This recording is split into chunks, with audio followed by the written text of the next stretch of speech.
Este programa é apresentado por 5 mulheres, 5 identidades e um único objetivo: educação política acessível para todas. Somos apresentadoras Andréa Peixoto, Jéssica Tupinambá, Viviane Leite, eu, Maria Gorete, a pessoa que vos fala, e Lisdele Nobre. Este programa ele é produzido por Viviane Leite, Rafael Ganey e Barbosinha. Estamos aqui hoje, nós três. Sejamos bem-vindas, porque as demais apresentadoras, Lisdele Nobre e Andréa Peixoto, por razões pessoais, de ordem pessoal, não podem estar aqui conosco neste sábado. Mas o programa está aqui com a energia delas, o trabalho delas e vai continuar. O tema de hoje, telespectadores e meninas, é a cronologia feminista. Então, vamos falar um pouco, né, sobre feminismo. Minha amiga, minha colega, antes da gente iniciar esse tema que é tão fundamental, tão importante, né, desse mês de agosto que nós, do Política Sem Mistério, trabalhamos um mês inteirinho, esse mês maravilhoso, com muitas pautas interessantes, tudo voltado para nós mulheres, seja no protagonismo, seja no momento em que mulheres estão precisando da nossa orientação, da nossa defesa. E eu quero aproveitar o programa, né, a audiência desse programa TVI Bahia, para dizer que nós, do Política Sem Mistério, repudiamos qualquer tipo de ataque, qualquer tipo de ameaça às mulheres e aos povos. Eu falo isso porque aconteceu nessa última quinta-feira um grande ataque a Bernadette. Bernadette, ela era líder do quilombo, né? O quilombo que ela era líder era de Pitanga dos Palmares, e todos vocês, eu acredito, quem ainda não viu a matéria, vai saber que por nós, Dona Bernadette, ela foi executada por... A justiça está aí para saber, né? Todos sabem, mas ninguém pode afirmar nada. Dona Bernadette já vinha há algum tempo já pedindo socorro, fazendo diversas denúncias que o filho dela também foi executado no ano de 2017. E ela, durante todo esse período, fazendo as denúncias que estavam havendo e acontecendo dentro do quilombo, dentro do seu território. Dona Bernadette, ela tinha 72 anos, ela foi executada na frente dos seus 2 netos, né? Então eu peço à justiça, nós aqui do Política pedimos justiça, e que esse crime não caia no esquecimento, assim como caiu o crime do filho dela. Que não morra mais nenhuma Bernadette. Vamos dar as mãos e pedir justiça por Bernadette. Justiça por Bernadette. Então, lamentavelmente, né? Embora estejamos aqui, nós, mulheres negras, mulheres indígenas, nós somos 5 personalidades diferentes, 5 identidades diferentes.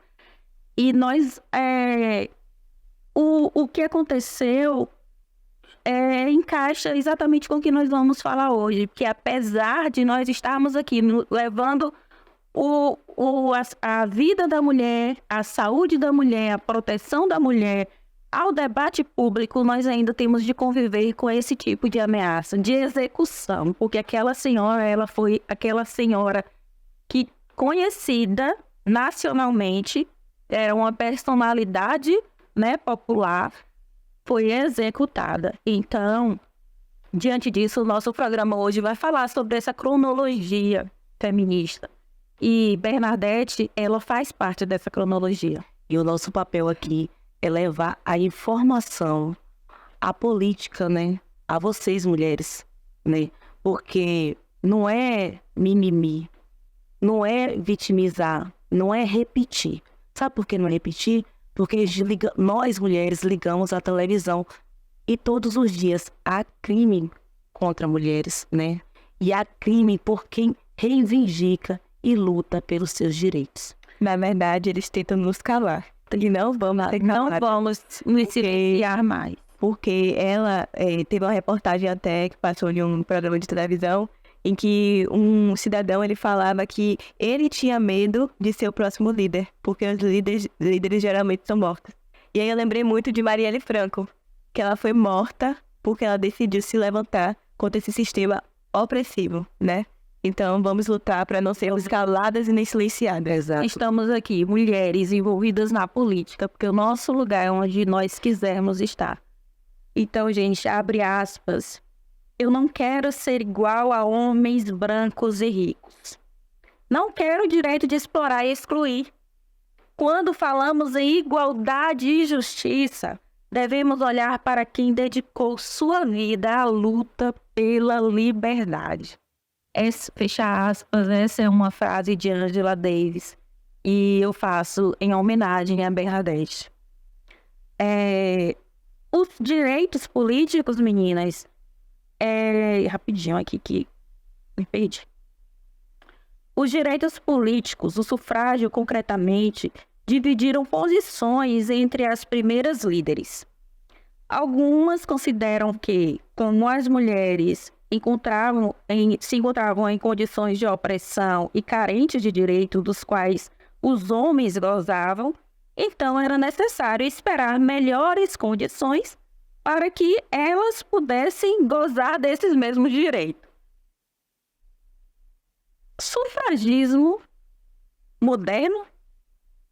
A gente vai ficar até quando aguardando o tempo certo para que a gente goze dos mesmos direitos dos homens? Estamos vivendo um sufragismo moderno? A gente sabe que o sufragismo, né, só para explicar melhor, foi quando houve o movimento sufragista, que era a luta pelo direito ao voto e ser votada. E hoje, apesar de termos na nossa Constituição do artigo 5º, né, que todas as mulheres e homens são iguais perante a lei, sabemos que na prática isso não acontece.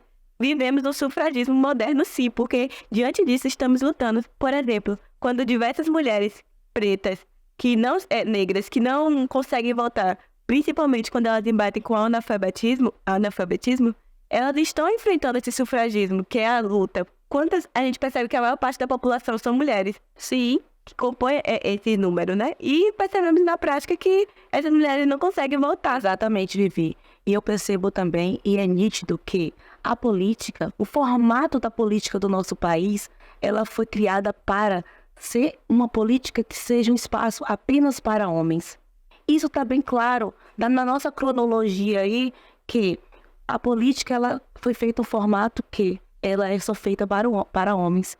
Então, dentro dos nossos estudos, percebemos que foi uma luta muito intensa para mulheres terem o direito de votar e serem votadas. E ainda eu puxo um link que existem pessoas que falam que não gostam dos movimentos sociais, mas todas as lutas dos nossos países, do nosso país, só foi vencida através de uma grande mobilização e movimentação, porque essas mulheres, elas se articularam, se movimentaram, por isso que existe esse nome sufragismo, porque foi por conta de um grande movimento feito por mulheres para que elas tivessem esse direito de votar e serem votadas. E ainda assim, em pleno século atual, contemporâneo, onde nós vivemos, muitas mulheres sofrem dentro da política, né? São oprimidas, né? São caladas. E a gente percebe isso pelo pequeno número de mulheres que vemos dentro das câmaras de vereadores. As cadeiras são mais ocupadas por homem do que por mulher. E não havendo essa equidade que deveria ser. Eu vou aproveitar essa deixa sua aí e contextualizar aqui com uma fala, né, de Marlise Matos. Ela diz o seguinte: as mulheres são a maioria do eleitorado brasileiro. Inclusive, constituem 7 milhões a mais de eleitores no país, aqui no Brasil. Brasil, gente.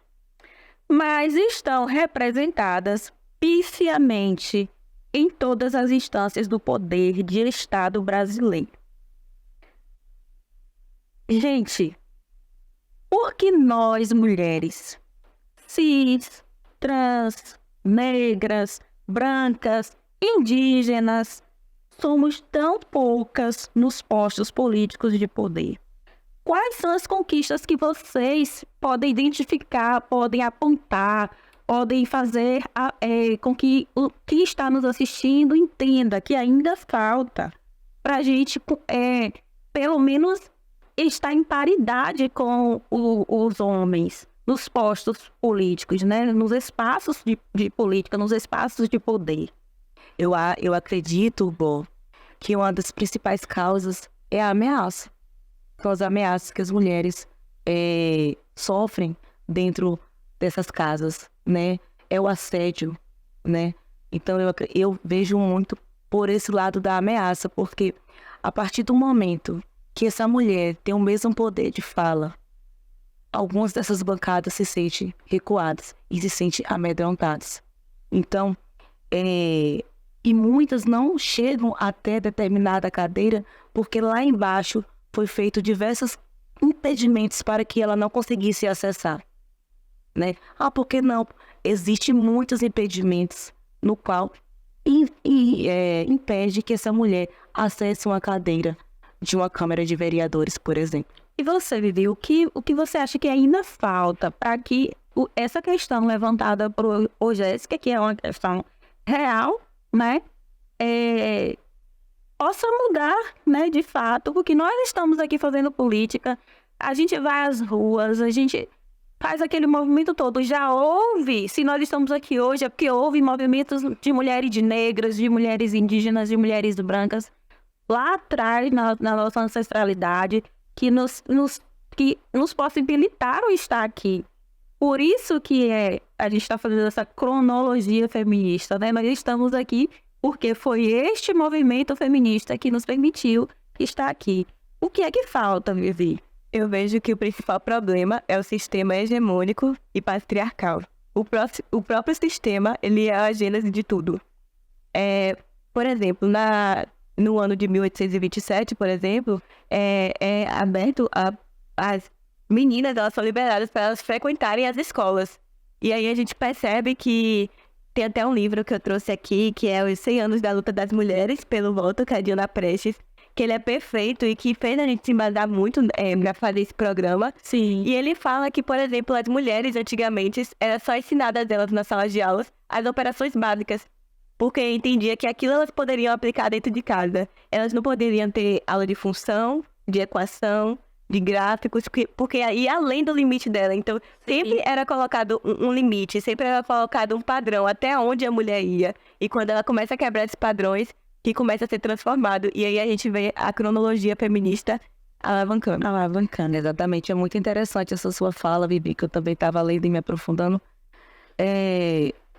Foi muito tarde o acesso da mulher à educação, a frequentar a escola. E ainda assim, a educação que era oferecida a essas mulheres eram educações que não é qualitária, né, a dos homens. E isso me remete muito a lembrar o que Malala sofreu. Malala é uma menina reconhecida nacionalmente, internacionalmente, pela sua luta ao direito de ir à escola. Malala foi atingida com 17 anos. Não, com 12 anos, salvo engano, 12 anos. Com 3 tiros na cabeça no Talibã. Ela conseguiu sobreviver. E eu acho que essa menina, ela renasceu para lutar, né? Para lutar e buscar as outras mulheres do seu país e dizer: vamos lutar por uma educação melhor, por uma educação que nós precisamos e necessitamos. Então, se veja que e lendo sobre ela ainda, que ela desenvolve diversos projetos. Malala, ela foi uma menina que, ao frequentar a escola, ela não ia vestida com uniforme para que não percebessem que ela estava indo estudar. Sim. Mas mesmo assim não conseguiu impedir dela ser atingida, porque no momento em que ocorreu tudo, conseguiu reconhecer ela. Então, Malala é uma das mulheres referência de forma não nacional e internacional de busca pelo direito à educação. Eu acho que a gente está no caminho certo. Eu acho não, eu tenho certeza que nós estamos no caminho certo. Por quê? Porque me lembrei que na semana passada, Vivi e eu participamos de um evento numa instituição religiosa, a qual nos recebeu muito bem, fomos muito bem acolhidas, ficamos muito felizes de participar do Testou Mulheres Madureira. Nossa canequinha tá aqui. Aqui. Foi uma satisfação enorme. E o que eu quero dizer com isso? Eu quero dizer que a ideia do feminismo pejorativo está se desmistificando. Está chegando a lugares que a gente achava que não fosse alcançar. Então, uma igreja evangélica pentecostal abrir as portas para que a gente fosse lá falar de violência contra a mulher é um avanço enorme. E nós estamos andando no caminho certo, porque o feminismo, eu penso, o feminismo não, porque são vários feminismos. E as pessoas, quando falam de feminismo, generalizam todo. Os feminismos, eles vieram, são várias vertentes, e eles vieram justamente para proteger todas as mulheres. Sim. Independentemente de credo, ninguém quer tirar a religião de ninguém quer catequizar ninguém. Sim. E ninguém, pelo contrário, essa palavra catequizar, dogmática, não fazem parte do nosso vocabulário, do vocabulário do PSM, do Política Sem Mistério. Então, eu fiquei muito feliz e agradeço mais uma vez a oportunidade. Quantas vezes quiserem chamar a gente vai, porque é uma igreja que as mulheres são esclarecidas, as pastoras são esclarecidas, e a gente teve uma troca muito legal de conhecimento. E eu achei até interessante porque teve um dado que eu até apresentei da Faculdade Evangélica da Assembleia do Brasil, e que a aluna Patrícia Santos, ela fez uma pesquisa para o TCC e ela fez uma pesquisa empírica. E aí ela convidou mulheres casadas, solteiras, divorciadas, e ela fez a seguinte pergunta: se vocês hoje fossem casadas e ambos cônjuges fossem evangélicos e sofressem violência doméstica, qual lugar de apoio, centro de apoio vocês procurariam? E aí foi apresentado 3 tópicos: a família, a igreja ou uma delegacia especializada. E aí quando eu comecei a falar os dados que, por exemplo, 50% diz que procuraria a família, 40% diz que procuraria a delegacia especializada e apenas 10% procuraria a igreja, foi até um ponto que todos ficaram espantados. E é uma forma de ver que há também na igreja uma forma de você discutir política, porque Exatamente. política ela está a todo meio da nossa sociedade, né? Exatamente. E também, uma coisa importante que eu trago aqui, quando se fala de feminismo, eu vinha refletindo sobre isso, porque... E o feminismo indígena, né? Porque, assim, é necessário desmistificar que é muito diferente cultura do protagonismo da mulher, porque muitas pessoas entendem que a mulher que está lá dentro da aldeia para procriar, né, para engravidar e gerar filho, não sei o quê, e cuidar da casa, com questões de cultura, não tem nada a ver. Não tem nada a ver. Sim. Cultura é totalmente diferente, é voltada na coisa religiosa, ancestral. Uma coisa era no passado. Igualmente, era a vida de muitas mulheres no passado. Hoje, as mulheres indígenas, elas têm o mesmo papel de que qualquer mulher da sociedade. A gente vê isso que nós temos diversas mulheres indígenas em todo o Brasil que ocupam diversos espaços, em diversos lugares. Olha, nós temos mulheres indígenas que são diretoras, que são coordenadoras de saúde. Que bom. Que Demorou, né? exatamente, mulheres indígenas que são advogadas. E eu trago uma grande referência aqui para vocês, como uma mulher, a primeira mulher indígena a ser advogada foi Joênia Wapichana. Ela também foi a primeira indígena a entrar no parlamento, a ser uma deputada federal. Hoje, já temos outras mulheres em evidência e incidência na luta, como Célia Chacriabá, que é uma grande referência. Soninha Guajajara, que hoje ela atua no MPI, no Ministério dos Povos Indígenas, é a nossa ministra. Então, observa que existe também esse papel do feminismo indígena. O feminismo começa a partir daí, onde essas mulheres indígenas estão ocupando esses espaços, estão reivindicando por lugares melhores, por condições melhores. E buscando informar e mudar, né, essa visão também da indígena que só vive dentro da aldeia cuidando. É importante a indígena que cuida das coisas? Mas também existe um outro cenário de grandes mulheres indígenas que ocupam diversas cadeiras, né? E isso também é um feminismo. Não pode cercear o direito de nenhuma mulher, independentemente de sua cultura. Exato. E quando você fala da questão da cultura, de, né, a mulher poder querer estar lá procriando, né? E querer, ou não, querer ir para um poder público, disputar o poder público, uma vaga no parlamento, por exemplo, desde que observados também os direitos humanos, né? Porque a gente vê algumas religiões, algumas culturas que a gente ainda tem que lutar muito por alcançar. Eu analiso ainda, Gol, que é muito visto pela sociedade de forma ainda que estereotipada, muito pejorativa desse papel da mulher dentro da aldeia só parindo, né? Sim. Então, assim, interpretado de forma muito pejorativa dessa mulher. E não entendendo a função da mulher na aldeia, que não é só simplesmente essa, a de parir ou a de cuidar da casa. Não. Dentro da aldeia também elas exercem muitas funções como liderança indígena, que sai dentro da comunidade também para falar sobre o povo, né? A gente tem histórias bastante parecidas, nossas ancestralidades, porque as nossas antecessoras eram utilizadas como ama de leite apenas, né? Muitas não puderam ter nem seus próprios filhos, ou quando tinham eram fruto de estupros de seus donos, né? Dos feitores, dos fazendeiros, dos coronéis, enfim. Vamos pular para um próximo assunto aqui. Sim. É um dado, né, na verdade. Em 2010, é eleita a primeira mulher presidenta do Brasil. A eleição de Dilma Rousseff, no dia 31 de outubro de 2010, e a convocação de 9 mulheres para os ministérios do país marcou a história na política brasileira. 2022.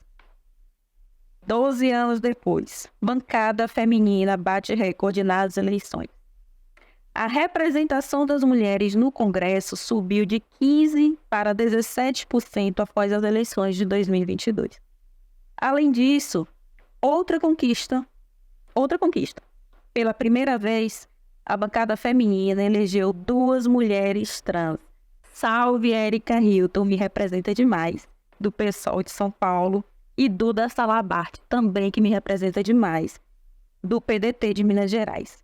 A participação de indígenas no poder, como você acabou de falar, também cresceu consideravelmente. Então, vamos falar um pouco sobre essa cronologia, né? Vamos falar especialmente de 2010 para 2022. Claro que a gente teve um espaço, um período meio sombrio, mas vamos falar um pouco de 2010 e dessa questão, Vivi, de 2022? Sim. Eu costumo dizer que a eleição de Dilma foi um momento histórico. Ali vai ficar marcado para sempre, porque ela foi a única e a primeira mulher a ser presidenta do Brasil. Tem noção do que significa esse significado? E foi silenciada, né? Não deixaram ela completar. Exatamente. E aí, assim, vemos que vai crescendo. Por exemplo, eu estava vendo uma notícia que falava da presidenta da Nova Zelândia, como ela agiu no período do coronavírus, que ela ficou como uma referência para outros países. O que uma mulher faz quando ela está no poder. E quando a gente traz aqui para o Brasil, houve um crescimento, apesar de ser muito pouco, mas houve um crescimento. E a gente percebe diariamente quando assistimos a congressos, como vamos à Câmara dos Vereadores, o quanto as mulheres são oprimidas. Por exemplo, aqui em Itabuna, de 21 cadeiras de vereadores, só tem uma única mulher. E várias notícias, eu pesquisando, eu vi o quanto ela já foi oprimida, de às vezes ela dizer que quantos homens falavam, todos escutavam. Mas quando ela levantava a voz e ela falava, todo mundo começava a falar por cima dela. E ela nunca conseguia ter a voz dela. Então imagine como era. E eu tava lendo também que uma mulher que eu me identifiquei muito, que é Almerinda Farias Gama, que é uma mulher negra. Sim. E uma mulher que é jornalista e advogada. E que ela lutou pelo feminismo no período da década de 80. Sim. E aí ela falava que enquanto tinha 270 no Congresso, ela foi a única que entrou como jornalista, única mulher. Então, assim, percebemos que nesses espaços políticos, às vezes somos a única. E não podemos ser a única. Eu lembro, por exemplo, de Vilma Si, que ela é a vereadora da Câmara dos Vereadores, e que ela disse que ela não quer que se comemore por ela ser a única vereadora. Não mesmo. Mas que se lamente Porque, infelizmente, é 1 contra 21 e não vamos comemorar isso. Vamos lutar ainda para que há um aumento, gente, porque não é possível. Se a gente fala que é igual na Constituição, porque na prática não é. Eu gosto de falar da questão de Dilma, porque, primeiro, porque foi nossa primeira presidenta, isso é histórico. Segundo, que ela é um dos motivos, uma das razões para ela ter sido impeachmentada, né, vítima do impeachment, foi ela ser dura, ela não se entregar às vontades, às trocas do Congresso. Esse foi um dos motivos. Mas também Dilma sofreu muito bullying. Todo mundo questionava o modo de Dilma andar, o modo de Dilma se vestir, o modo de Dilma falar. E a gente não vê isso dos presidentes. E aí, para não dizer que eu estou levantando bandeira para partido, alguém falou da barriga de Lula? Alguém falou da barba de Lula? Não. Porque é muito simples, qualquer homem feio ou bonito pode estar ali na presidência da República. Mas quando foi uma mulher, ela foi tripudiada de todas as formas, e até mesmo por mulheres. Eu me lembro de uma jornalista que, inclusive, sofreu também, nas últimas eleições, ela sofreu violência em um dos debates, que ela foi uma das primeiras jornalistas a falar do corpo de Dilma, da forma de Dilma e tal. Então, são coisas assim que, é claro que a gente tá em formação, né? A gente não tá 100% ainda completa, desmistificadas completamente, né? 100% sem preconceitos. Porque a gente foi formada, a gente foi, né, burlada dessa forma. Então, eu gosto de falar da questão de Dilma por conta disso, porque ela foi uma mulher assim que quebrou os paradigmas. As pessoas esperavam uma bonequinha, uma Barbie lá, né? Enfim. E também, é necessário a gente trazer essas abordagens, essas informações que a história da mulher, o protagonismo da mulher só começou a ser mudado quando ela começou a entrar nesses campos, a entrar nesses espaços, a mudar a história a partir da sua voz, a partir da sua fala.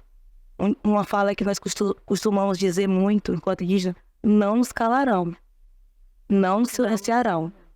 E hoje nós temos uma bancada do COCAR, e essa bancada do COCAR, ela nos representa demais, porque a partir dessa bancada do COCAR é que vai colocar as pautas das políticas públicas, onde vai fazer os enfrentamentos de não aceitamos, e mostrar o tanto é importante uma mulher estar ocupando um espaço como o de um parlamento. E dizer que a mulher é tão inteligente, tão bem capaz, assim como um homem, sim, que ela pode fazer tudo aquilo que ele faz ainda mais, né? Então, assim, nós eu não gosto da palavra evoluímos, mas nós já avançamos significativamente bem, mas ainda falta muito mais respeito, falta muito mais cadeira para nós, né? Nós temos mulheres que são destaques, referências para toda uma vida. Marielle Franco mesmo, uma líder. Marielle Franco, ela lutou até o último momento da sua vida, seja elucidado, né? Então, assim, às vezes lutar, a gente paga com a vida. Vamos fazer uma dinâmica aqui? Você dá o seu celular aí? Tô. Então, vamos abrir a cronologia para a gente apresentar para o nosso público a cronologia feminista, né? Eu começo, Vivi segue, aí vai sendo assim, para a gente ficar bem dinâmico. Quando vocês estiverem prontas, podem me dizer, tá? Pessoal, vamos apresentar para vocês agora a cronologia feminista. Tudo o que aconteceu desde o século XIX até agora, século XXI, com relação às nossas pautas feministas. Em 1827, que Vivi já citou aqui, meninas são liberadas para frequentarem a escola. Em 1832, a obra Direitos das Mulheres e Injustiça dos Homens é público. Gente, vocês não sabem, em 1879, mulheres conquistaram o direito ao acesso às faculdades. 1910, o ano que Itabuna se emancipou. o primeiro partido político feminino foi criado? Em 1932, as mulheres conquistam o direito ao voto. Não, essa aqui é demais. Tanto vocês que estão aí em casa também vão pensar a mesma coisa que eu. Então segura aí, você que está no sofá assistindo a gente, repare. Em 1974, mulheres conquistaram o direito de portarem um cartão de crédito, uma coisa que nós mais gostamos. E mesmo assim, com a Aprovação. aprovação de um homem. É. Já em 1977, por sua vez, a lei do divórcio é aprovada.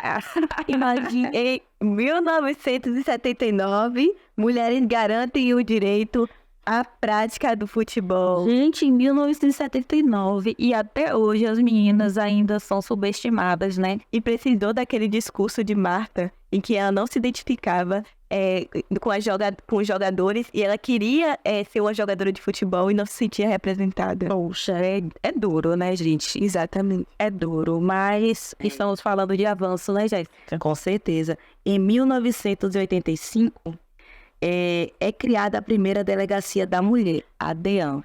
Mas 65, e até hoje a gente está reivindicando pela DEAN 24 horas. Que é isso? Pelo amor de Deus, né? Vamos lá, né? Um dia a gente chega lá. 1988, a Constituição Brasileira, que eu amo, tá aqui tatuada na minha perna. É a Constituição... Peraí, que fechou aqui o trem, viu? Em 1988, a Constituição Brasileira passa a reconhecer as mulheres como iguais aos homens. Iguais aos homens. Gente, iguais aos homens apenas em 1988, com a Constituição Federal, com a Constituinte de 88. A gente está na lei, né? Tá escrito lá que a gente é igual a homem, mas até hoje a gente tá aqui, na labuta por essa igualdade. Parece o Cidadão do Papel, que Gilberto fala que a Constituição existe só no papel e na prática não acontece. E outra coisa, eu nem concordo que nós somos iguais aos homens. Nós somos melhores do que os homens. Vivi, essa é pra você. Esse daqui pra mim foi inacreditável. Em 2002, falta da virgindade deixa de ser um motivo para anular o casamento. É brincadeira. Gente, observando, 2002, século 21. Século 21. Gente, repare, se um homem transar com 9 mulheres em um dia, ele engravida 9 mulheres em um dia. A mulher não. Se ela transar com 1 ou 2 homens num dia, culpa é dela, né? Eu não tô fazendo apologia nenhuma, mas ela só pode engravidar uma vez. E aí, o anticoncepcional é feito pra quem? Para as mulheres. A gente que sofre se enchendo de hormônio e um monte de coisa. E só em 2002... Fala aí de novo, Vivi. Gente, falta da virgindade deixa de ser um motivo para anular o casamento. É brincadeira. É dizer que você só poderia casar se você fosse virgem e você não poderia se separar por conta de outro motivo. É brincadeira. Por traição. Agora, o bonito não precisava ser virgem, não, né? Não, jamais. Não. A mulher é impedida de se separar por traição, por violência doméstica, que... Podia ser assassinada em razão da honra, né? Exatamente. Uma defesa da honra, exatamente. E aí, Jéssica? Em 2006, é sancionada a Lei Maria da Penha. Que vitória, Graças né? a Deus, que não foi sancionada aqui no Brasil, né? Não, inicialmente não foi no Brasil. E lembrando, gente, que a gente está no agosto lilás e a Lei Maria da Penha está completando 17 anos. Dia 7, não foi? Dia 7. 17 anos. Em 2015, é aprovada a lei do feminicídio. Graças a Deus, foi inserido no Código Civil o artigo, né, 221A como feminicídio. O crime é contra a mulher em razão de ser mulher. E é considerado também crime hediondo, graças a Deus. E de lá para cá, né, a Lei Maria da Penha teve bastantes modificações, alterações e ainda precisa melhorar mais. Nós estamos aqui, né, falando de uma cronologia de avanços, de vitórias, de conquistas. Mas ainda assim, nós falamos que bom que houve esses avanços, Claro. mas ainda se falta ter muita... Senão a gente não estaria nem aqui, né, agora. Falta ter muita eficácia, né? Por exemplo, da Lei Maria da Mas a dinâmica não acabou ainda não, viu, Jéssica? Em 2018, a importunação sexual feminina passou a ser considerada crime. Graças a Deus. E você, Jéssica, para finalizar, é a lei criada para prevenir, reprimir e combater a violência política contra a mulher. Fechando com chave de ouro. fechando essa rodada, né? Que não acabou o programa ainda não. Então, gente, vocês viram aí mais ou menos o cronograma, né?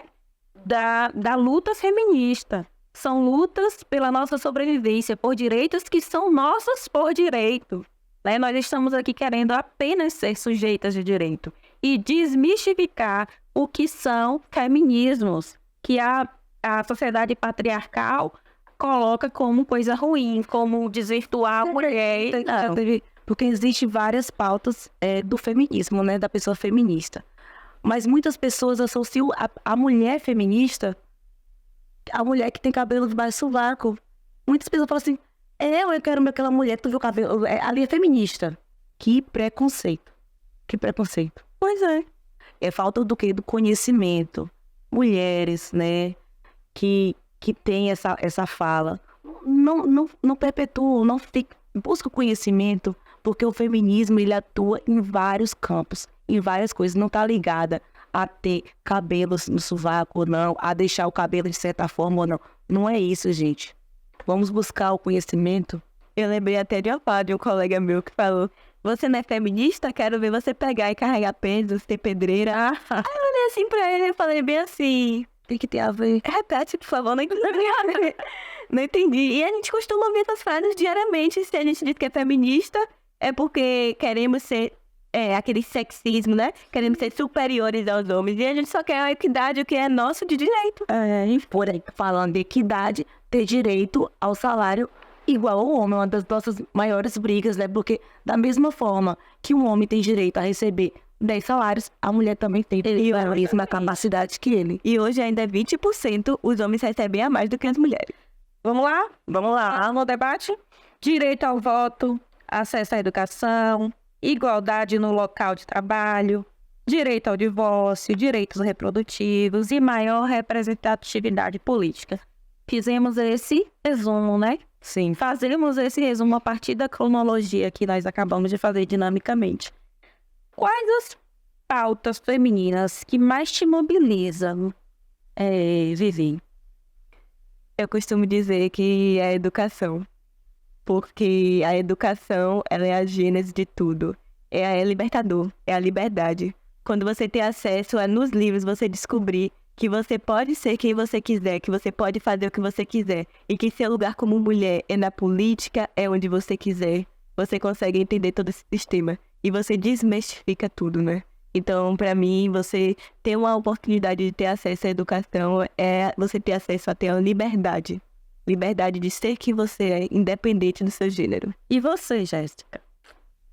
Nossa, tem várias coisas que me mobiliza, me emociona, que eu gosto.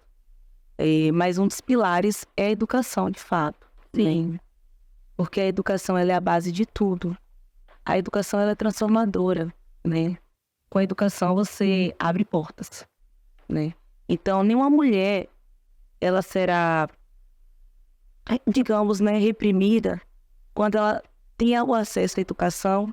E também, uma outra pauta que eu defendo são as mobilizações, são os grupos de conversa, são as movimentações sociais que muito me impulsionam, né? É através das movimentações sociais que a gente descobre artistas, protagonistas, contadoras de histórias, mulheres silenciadas, e nós descobrimos um universo, um campo muito amplo nos movimentos que nós articulamos, né? Então, assim, é a educação e os movimentos articulados em defesa da mulher. Isso me impulsiona bastante. E você, Gó? A mim me mobiliza mais a questão do respeito, sabe? Porque a gente ainda tem que, especialmente a gente que é negra, né? Ainda tem que ultrapassar algumas barreiras a mais do que outras mulheres para ter respeito. Então essa pauta me mobiliza muito. Porque muitas vezes nós, mulheres negras, nós somos questionadas por algumas coisas que a gente fala, por alguma coisa que a gente escreve, por alguma coisa que a gente posta, por alguma roupa que a gente veste. Então, a pauta do respeito por igual é uma pauta que me mobiliza. E uma outra que está ligada ao respeito, né, é a questão da independência financeira, né? Nossa, isso aí. Eu acho que é uma coisa que a gente, que mexe, assim, mais forte comigo. Agora eu quero perguntar para a Jéssica uma coisa. Para você, quais direitos você não vê em prática no dia a dia? Que pergunta difícil. Nossa. Muito difícil. Nossa, são muitas coisas que a gente vê que não estão em práticas, né, no dia a dia. Uma delas, especificamente, mulher, é a segurança da mulher. Isso, perfeito. Isso aí é uma das coisas basilares aqui para nossa discussão, para esse agosto lilás, para essa nossa defesa em apoio, né, o apoio que nós damos para as mulheres, é a segurança que as mulheres não estão tendo. Né? Então, tá faltando muito. Muitas só vão falar em segurança. E muitas mulheres pedem socorro. Cirúrgica você foi agora, viu? E elas não têm. Mulheres estão sendo assassinadas a cada minuto por falta de uma segurança. E você, Vivi? Além do que Jéssica falou, que é bastante importante, eu friso também a oportunidade de ter um acesso à educação. Hoje as mulheres, elas vivem às vezes na boca do fogão, cozinhando para marido, passando a roupa para marido, e elas não têm a oportunidade de ter um ensino. E eu sou muito nova, tenho 19 anos, mas eu tive a oportunidade de conhecer várias mulheres que elas diziam que elas tinham um sonho de estudar, que elas tinham um sonho de ser professoras, que elas tinham um sonho de entender melhor esse mundo, de ter a oportunidade de ler livros melhores e tudo. E elas se acham hoje em dia velhas demais para isso. E assim, hoje eu sou feliz muito por conta dos livros também e por causa da oportunidade. Eu me sinto privilegiada por ter uma educação. E quando eu vejo que essas mulheres não têm essa oportunidade, isso me deixa muito triste. Porque para mim um livro é realmente libertador. E até vi aqui uma frase que eu achei interessante, que é: nós acreditamos nos livros. Ai, que Ela é perfeita. Para mim são tantos, né, que é até difícil a gente responder uma pergunta dessa, mas eu acho que mais oportunidades de emprego para as mulheres. Eu vejo que muitas vagas, as mulheres são rechaçadas por serem mulheres, porque tem cólica, porque engravidam, porque tem filhos. E eu ouvi um áudio que até eu não me esqueço nunca daquele áudio. Eu estava precisando ajudar uma pessoa que estava precisando de trabalho e era uma mulher. E aí, uma pessoa conhecida tinha vaga de emprego e mandou o áudio perguntando se ela tinha boa aparência. Aí eu fiquei me perguntando, gente, o que é boa aparência? Vai deixar uma mãe de família passar fome, deixar seus filhos passarem fome, porque ela não está dentro daquele padrão. Então, eu vou parar por aqui, porque eu fico muito ansiosa quando toca nesse assunto, sabe? Que são muitas coisas que a gente não vê, né?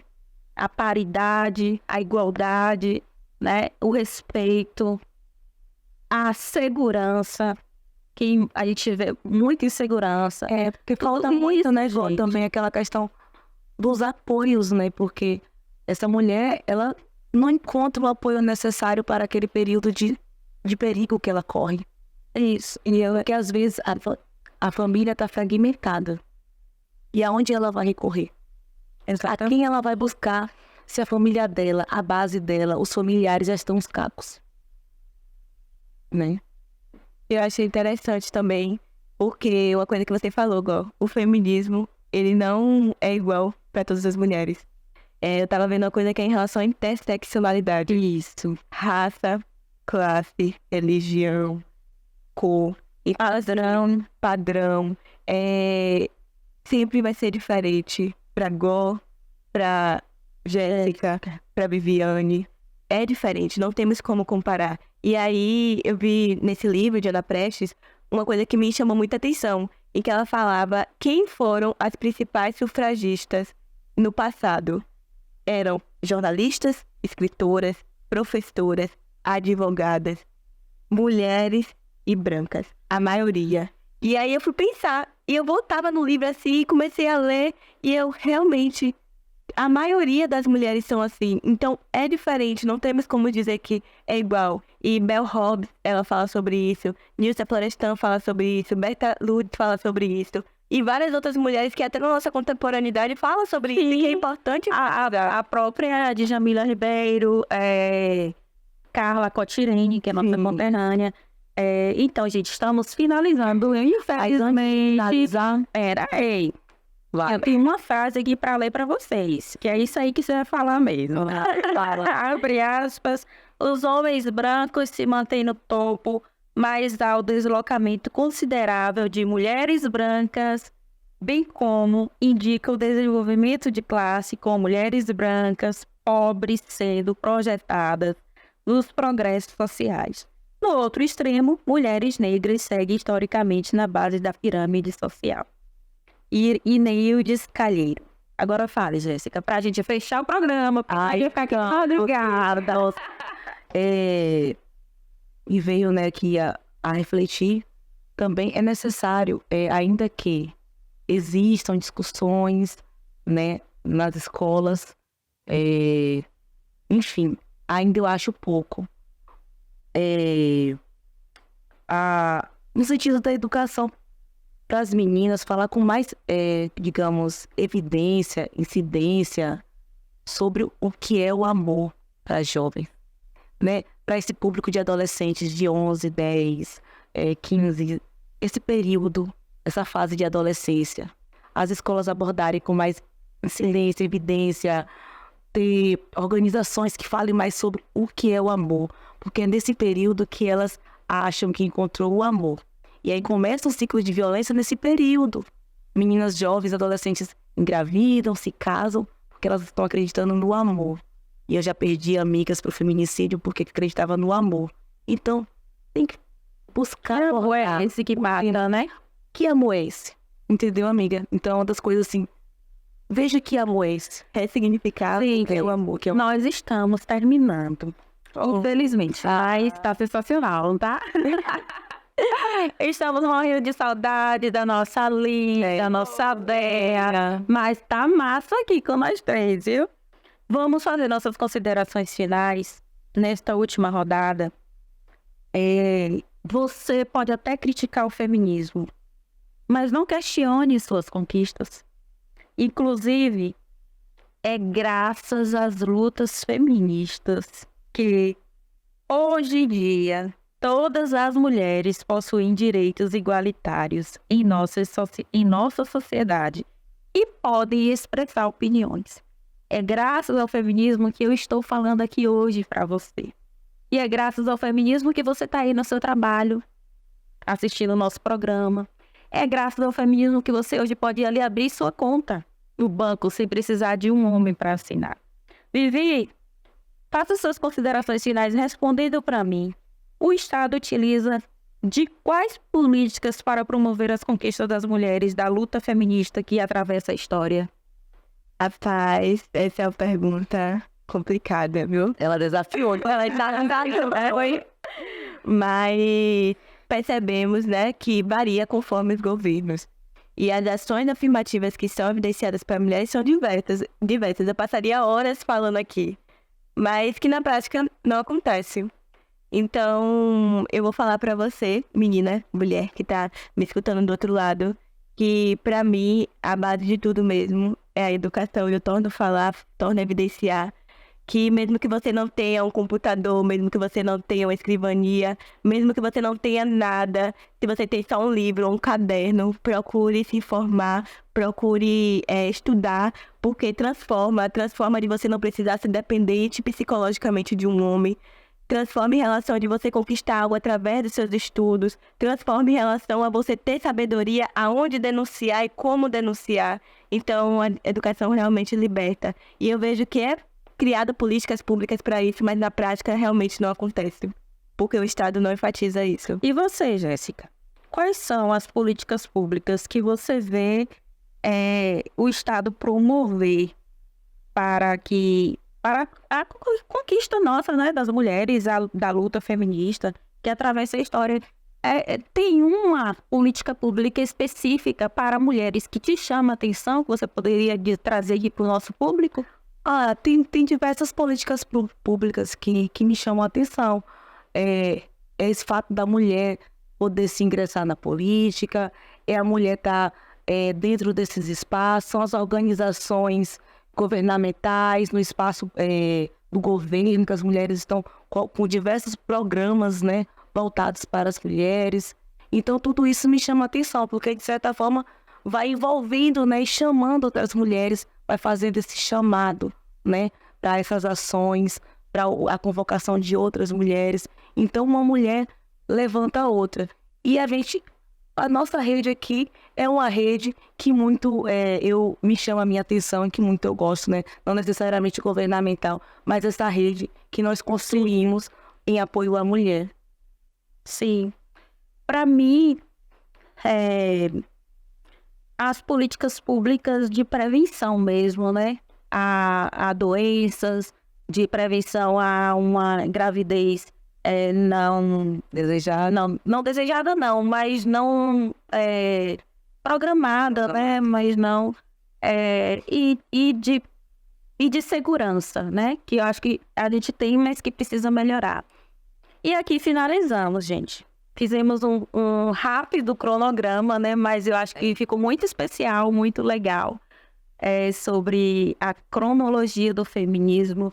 Nós esperamos que quem está assistindo, que ainda tem alguma rusga, né? Algum rancinho sobre a palavra feminismo, feminista, que assista mais, assista de novo, ou nos procure, que a gente vai explicar, vai ajudar, vai estudar junto, vai debater junto, porque a gente está aqui para isso, para levar política a todos, acessível a todos e a todas. Muito obrigada. E vocês não querem dar bunda, vocês brindar política sem mistério. Segue a gente lá, coloca a gente no YouTube, no canal 24 da TV a cabo, no Instagram, coloca nossa arroba, nossa hashtag política sem mistério. Beijo! Tchau, Bea! Tchau, Paulinho! Noite de saudade!